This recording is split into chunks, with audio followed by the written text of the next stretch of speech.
Hopefully it goes live. We're streaming. Yay! Everyone say it. I am possible. Welcome everyone to I Am Possible live show. We also bring this to our I Am Possible podcast, which is on iTunes, Spotify, all that fun stuff. And today's topic, wait till you listen in on this, because I think you probably suffer from this. We all suffer from it. We were just talking about it today. It's really all about better done than perfect. And the genesis of this is, well, first, let me ask you a question. Have you always thought of maybe some great idea or something you should do for your business, and for whatever reason you don't do it, and then like, oh my God, 2 months later you see someone else doing it? Well, that happened exactly today to one of our Piggy Bank Funnel Live members, beautiful members, posted today about she had an idea for something, posted it in a free group a couple months ago. Someone commented saying, oh, I would buy that. But then she didn't take action to get it out of her head or out of her heart to create a product about it and impact other people's lives. And then lo and behold, now 2 months later, she saw that person, that exact same person, launch a product very much like her idea. So we were helping her get through that in the group today. And then for today's podcast, Mia, Sally, Ashley, we all started talking, went, oh my goodness, we have to talk about this because it's so important. So we're going to share three ways to get over this whole thing that you got to be perfect before you take action, or get over having, like, we just want you to take action, get better done than perfect. So Mia, I'm going to hand it off to you. What's one of the 3 ways that can help people out right now? Yeah. So if you have this idea in your head, you've probably been thinking about it for a long time. And I know for me personally, I have all these amazing ideas that pop up into my head. And I think, oh, I've got to go do that thing, but life gets in the way. I have a toddler and run a business and all the things, I'm married. And so I just have life. I have a lot of life that happens that like clouds my brain. And I tend to forget the thing that I wanted to do, or at least I forget in detail all like the idea that I had. So my first recommendation for taking messy action is to get it out of your head and onto paper. You can either do that like through the notes on your phone. Sometimes I wake up in the middle of the night and I type a quick note into my phone because I had a dream or I couldn't sleep and I was thinking about something. The best ideas come to me when I'm in the shower. And so I'm like thinking through some stuff while I'm washing my hair. And when I get out of the shower, I have to like write it down. So I have a notepad in my bathroom. And anytime I have these amazing ideas, I have to write it down as soon as I get out of the shower. So my first recommendation is get it out of your head and onto something tangible that you're not going to lose. It can be a napkin if you're going to hang on to it. It could be the notes in your phone. I know Maria takes like little voice memos in her phone. It can be in your notepad. Whatever it is, get the idea out of your head and onto paper, because now it's tangible. It's not just living in your head as an idea.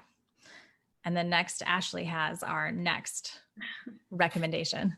I know, Mia, that if I don't write something down, it gives me anxiety because I'm holding everything in my head, and then I wind up having 10 ideas in my head. And as soon as I get them down on paper, I automatically feel so much better. So it frees up the space, right? Because you're like, okay, I've downloaded that. Now I don't have to carry that in my head anymore, for sure. Yeah. So then after I write it down, what I do is I then break down each step of it, because I'm big on all the little details. I want to know, okay, like if I say it's like a course, okay, what is each module going to be? And then what am I going to talk about in each module? And like, what do I need to cover? Because otherwise, again, that's still floating all up in my brain. And I want to be able to break it down into smaller chunks so that I'm able to check things off and feel more accomplished and be able to because I find once I do 1 or 2 videos that I'm able to complete 10 in a day. And it's mostly just sitting down and getting it done. And if I don't have that outline or the framework of what I'm going to do written down, I put it off for forever. So I'd rather just have it all, even if I'm not going to do it that day, also tell me like, okay, I'm going to do this in 2 weeks, but I want to write it down today so that when I come to sit it down in 2 weeks to do it, I've already gotten all of that annoying hard work done of what am I going to talk about, pretty much. Are you a checker offer too? Like once you have that checker offer. Yeah. Huge checker offer. I love it. So get it out of your head and onto paper. Yeah. Make a plan or an outline. Yeah. Mm-hmm. Then what's next? Mm-hmm. Sally, what you got? Well, it's short and sweet. Give yourself a deadline, because if you don't give yourself a deadline, that's when things never get done. Like Ashley was saying, the combination of all these things together are very powerful. You can actually do anything you put your mind to if you stick to these 3 tips. Mm-hmm.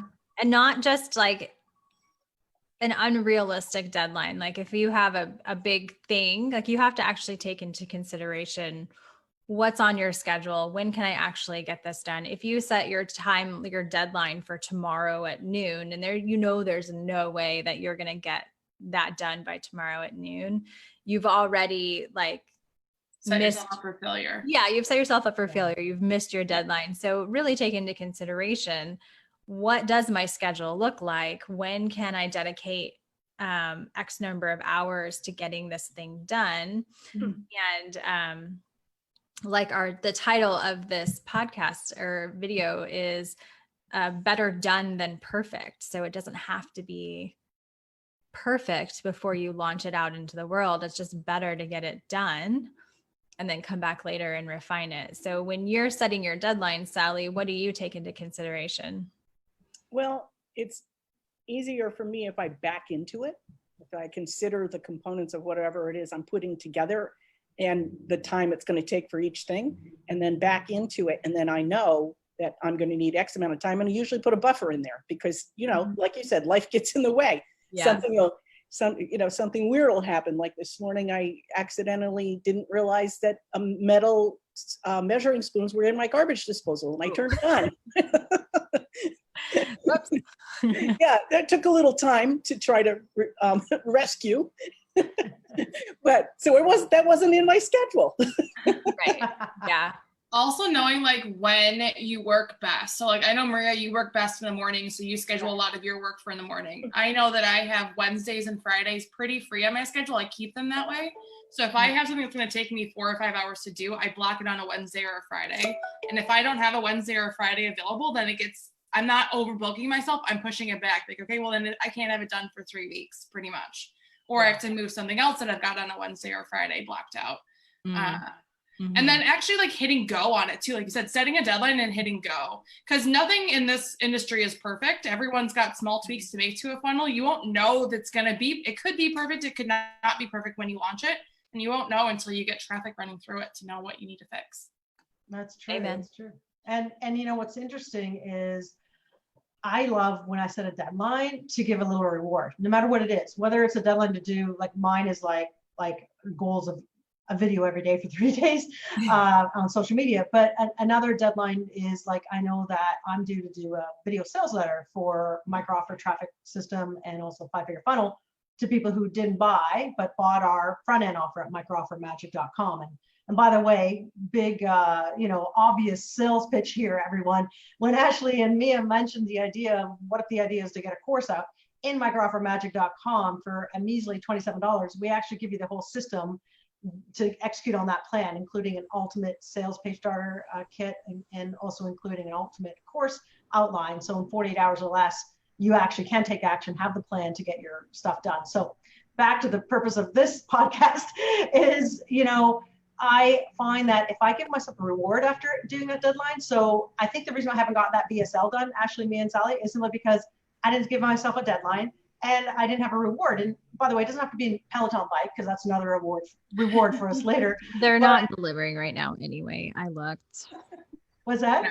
They're not delivering right now anyway. I looked. Oh, I was preparing for us. Oh no! Oh my gosh! Oh my god! What do we have to do with a non-Peloton reward life? I'm gonna call them. I'm gonna call Peloton today. Anyway, but if it's like a smaller goal, right? Not we're not talking about bringing in $100,000 of sales and then you're gonna go on a reward on a trip to France for a month or something, right? Which I've done. But it could be me getting a VSL done. I'm going to get a Starbucks, like the most expensive drink on the menu as my reward. I think we need that dopamine attachment to hitting a deadline rather than just a pat on the back. I just think we grow up in that sort of environment where little dopamine hits work. So give yourself the future anticipation of a dopamine hit to trick your brain into making sure you get that deadline done. Yeah. Yeah. For me, mine is a night off. So I work Oh, Me too. basically around the clock. And because of my, the way my best working hours are from like 9 a.m. to 2, and then again from about 7 to like 10 o'clock at night. So every single night, I usually am sitting down on the couch with my computer. But my reward for me, if I get like a big project done, is that I won't work that night. So it seems cool. really silly, but to be able to sit on the couch and watch trashy TV without having a computer in my lap is would be a beautiful thing. I do that too. I think that comes with working in the service industry, other than having a lot of work, but also wanting to be in service to our clients Yeah. and I feel like I'm not doing my job right if I'm not working 24/7. So my reward when I complete something big, Mia, is also like, it's okay that I'm taking the night off because I've worked so hard today. I know. Yeah. My best friend texted me last night. There's this, it's an app called House Party. And I haven't been able to see her in months. And so she texted me and she was like, come on House Party and play games with me. I'm bored. And my response was, I'm sorry, I'm buried in work right now. And she was like, it's 8:30 at night on a holiday. This is ridiculous. And I'm like, I know, it just is what it is. Oh, But that's funny. yeah, that's my reward. But I like that system of setting a deadline and giving yourself a reward when you've Mhm. completed it. Yeah. Cool. For sure. What happens, Maria, if that does happen to you and you shared an idea with somebody and then you didn't take action fast enough and they actually created your product? And I know this has happened to you a few times. Yeah, it has. Yeah. And I think the best thing to do is, and that's what, we're trying to say, just that individual in our group today. I think instead of being mad, right? We can't control what other people do, but we control our thoughts, because people also, paralyze themselves like, oh, well, that person's done it now. And so then what's the use? But no, it should be the opposite. Flip the switch in your brain and go, wow, it proves that it was a good idea. And dang it, that person is helping create the market. So creating a bigger abundance pie of customers, because I've always found if you're interested in a specific thing or niche, you'll buy more than one product in that niche, right? Like I guarantee if you're watching this, if you're watching this now, you probably bought other people's information products. I'm sure. Raise your hand, say yes as a comment below if you're watching this on the Facebook Live. So what you need to do then is just go, that's okay. Be neutral about the thought or happy about someone else stealing your idea. Because I don't think they really stole your idea. Because I'll also say that I think the universe out there, a lot of people come up with the same idea at the same time too. So with similar names too. I think we've experienced that as well. Similar names.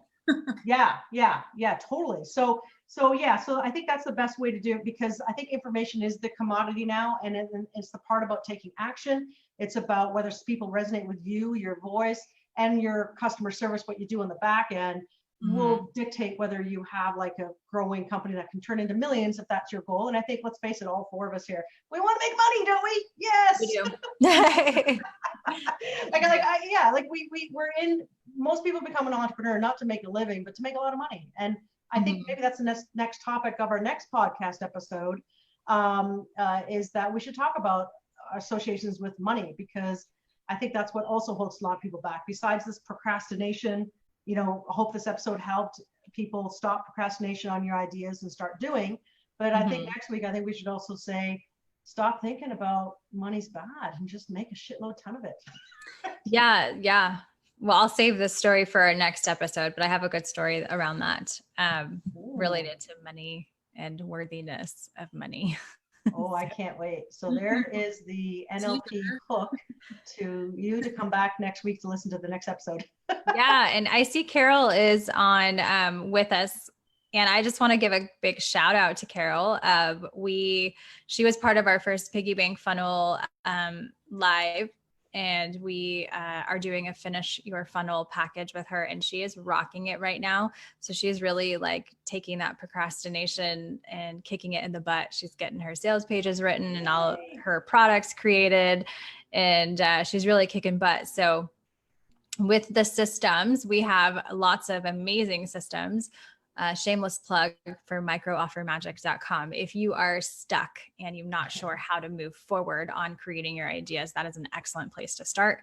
We have a product starter kit, and you can take what we give you, the systems, the shortcuts, and everything, and just bang something out. So if you are stuck in procrastination land, I highly encourage you go grab Micro Offer Magic. Cool. All right. See you next time. We're going to talk about money and worthiness. Thanks, everyone.